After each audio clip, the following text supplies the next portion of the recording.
किसी और को बड़ा कहने में आपका बड़ा दिल लगता है और किसी और की अच्छाई बयान करते समय आपकी अच्छाई झलकती है।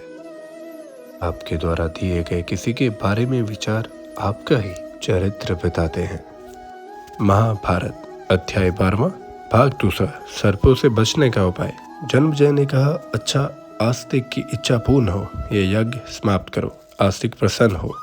हमारे सूत ने जो कहा था वह भी सत्य हो। जन्मजय के मुंह से ये बात निकलते ही सब लोग आनंद प्रकट करने लगे। सभी को प्रसन्नता हुई। राजा ने ऋषि और सदस्यों को तथा जो अन्य ब्राह्मण वहां आए थे उन्हें बहुत दान दिया। जिस सूत ने यज्ञ बंद होने की भविष्यवाणी की थी उसका भी बहुत सत्कार किया गया। यज्ञांत का अवभ्रत स्नान करके आस्तिक का खूब स्वागत सत्कार किया और उन्हें सब प्रकार से प्रसन्न करके विदा किया। जाते समय जन्मजय ने कहा, आप मेरे अश्वमेघ यज्ञ में सभासद होने के लिए पधारिएगा। आस्तिक ने प्रसन्नता से तथास्तु कहा। तत्पश्चात अपने मामा के घर जाकर अपनी माता जरत्कारु आदि से सब समाचार कह सुनाया। उस समय वासुकी नाग की सभा यज्ञ से बचे हुए सर्पों से भरी हुई थी। आस्तिक के मुंह से सब समाचार सुनकर सर्प बहुत प्रसन्न हुए।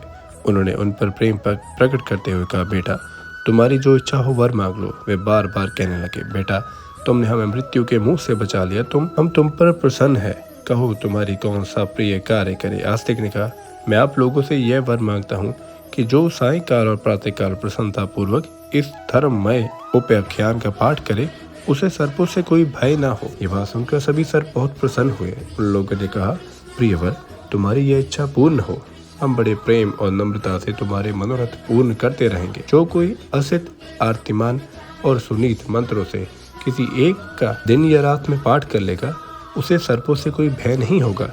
वे मंत्र इस प्रकार है, यो चरत्कारुणा चातो चरत्कारो महायश आस्तिक सर्प सत्रे वे पनगान यो भय रक्षित तम स्मरणंतम महाभागा नामम हसी तू मरहत।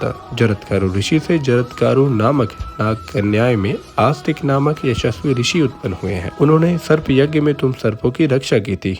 महाभाग्यवान सर्पों, मैं उनका स्मरण कर रहा हूँ, तुम लोग मुझे मत डसो। सर्पा सर्प भद्रम ते गच्छ सर्प महाविश जन्मजयस्य यज्ञान्ते आस्ते कवचनम स्मरणम।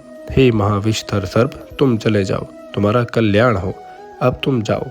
जन्मजय के यज्ञ की समाप्ति में आस्तिक ने जो कुछ कहा था उसका स्मरण करो। आस्तिक कस्य वचम ऋतवा ये सर्पो न निवृत्तते शतधा भिदते मूर्धनि शिशु वक्ष फलम यथा। जो सर्प आस्तिक के वचन की शपथ सुनकर भी नहीं लौटेगा उसका फल शीशम के फल के समान सैकड़ों टुकड़े हो जाएगा। आस्तिक ऋषि ने इस प्रकार सर्प यज्ञ से सर्पों का उद्धार किया।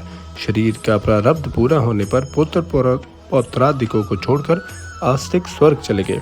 जो आस्तिक चरित्र का पाठ का श्रवण करता है उसे सर्पों का भय नहीं होता।